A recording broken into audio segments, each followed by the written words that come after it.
मेरे सामाजिक परिवार के सभी सदस्यों को राम राम। क्या महाराष्ट्र के उप मुख्यमंत्री अजीत पवार बहुत बुरा फंसने जा रहे हैं? ये एक बड़ा प्रश्न है।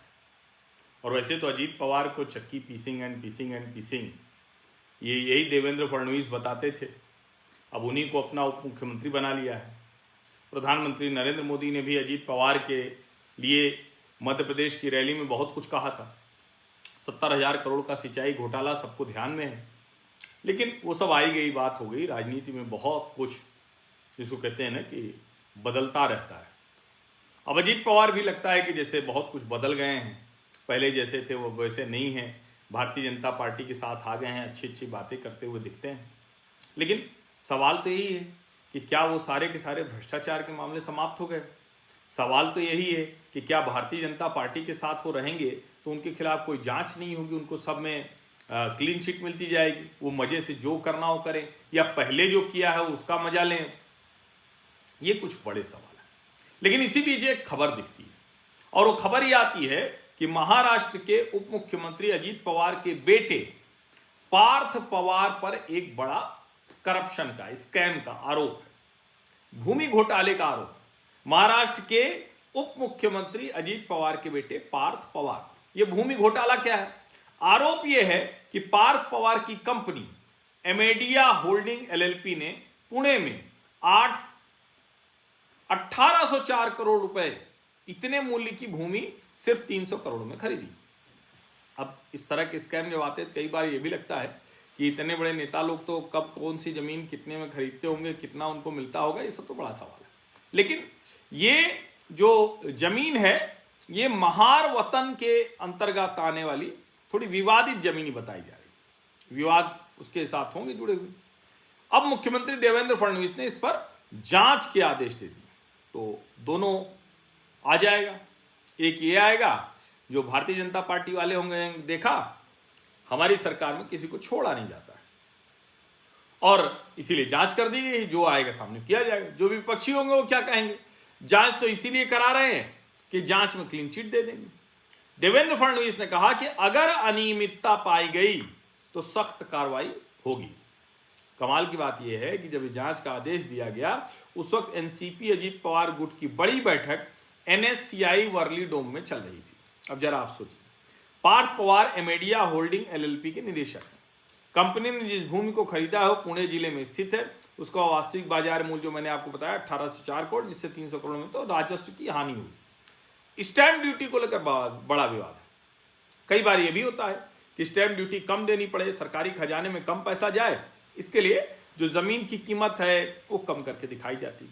लेकिन अब इस पर कोई नहीं पूछता है कि भैया जब सरकार सर्किल रेट घोषित करती है तो आखिर उस पर कितना ऊपर रेट पर फ्लैट बेचा जा सकता है, जमीन बेची जा सकती है। इस सवाल को कोई नहीं कहता। कंपनी ने जो डील की है वो 300 करोड़ की है, और जो स्टाम्प ड्यूटी है उसी हिसाब से भरी है। अब सौदे के 2 दिन बाद, नहीं उतने की नहीं भरी, सौदे के 2 दिन बाद ही स्टाम्प ड्यूटी माफी का आदेश जारी हुआ। यह आदेश कथित तौर पर यह भी कहा जा रहा है कि ऑफिस ऑफ प्रॉफिट से जुड़े हितों के टकराव का मसला है। अब सामाजिक कार्यकर्ता अंजलि दमानिया है, उन्होंने साफ साफ कहा कि ऑफिस ऑफ प्रॉफिट का मसला है। अभी इलेक्शन भी होने हैं, स्थानीय निकाय के, बीएमसी के और सारे।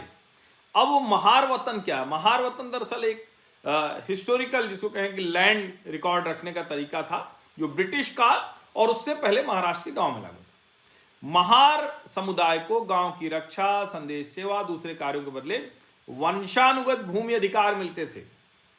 अब बाद में लगा कि ये तो शोषण का भी, ये भी एक जरिया बन गया, तो 1958 में इसे समाप्त कर दिया गया। अब इस व्यवस्था को खत्म करने के लिए महाराष्ट्र सरकार ने बॉम्बे इंफीरियर विलेज वतन्स एबॉलिशन एक्ट 1958 लागू किया। अधिनियम की धारा 5(3) के अनुसार ऐसी भूमि को सरकारी अनुमति के बिना बेचा या ट्रांसफर नहीं किया जा सकता। वैसी ये जमीन है जो पार्थ पवार की कंपनी ने खरीद लिया। जब बेचा या ट्रांसफर किया ही नहीं जा सकता है तो कैसे हो गया? तो सीधे सीधे कानून का ये उल्लंघन है। अब इसको रेवेन्यू डिपार्टमेंट जांच करेगा कि क्या भूमि जो खरीदी गई है वो कानूनी रूप से वैध है, क्या सरकार की अनुमति ली गई थी, क्या स्टाम्प ड्यूटी माफी आदेश में किसी अधिकारी या राजनेता की भूमिका रही। अब अगर इसमें कहीं से भी कोई कुछ ऐसा हुआ जिससे पार्थ पवार सीधे सीधे फंसते दिखे तो अजीत पवार की राजनीति के लिए बड़ी मुश्किल खड़ी हो सकती है।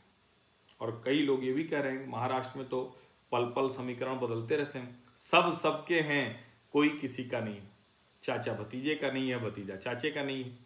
कमाल की बात है कि सुप्रिया सुले उन्होंने पार्थ पवार का पक्ष लिया है, ये भी कमाल की बात है।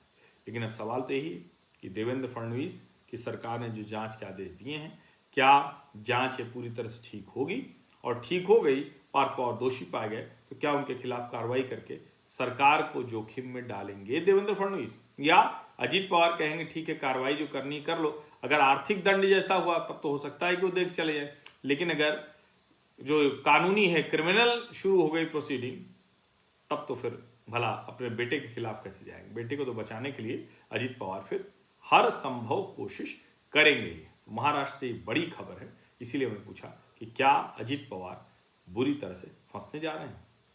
इसका जवाब तो आने वाले समय में मिलेगा। आप सभी का बहुत बहुत धन्यवाद। सब्सक्राइब अवश्य कर लीजिए, नोटिफिकेशन वाली घंटी दबा दीजिए, लाइक का बटन दबा दीजिए, अधिक से अधिक लोगों तक इस वीडियो को पहुंचा दीजिए। धन्यवाद।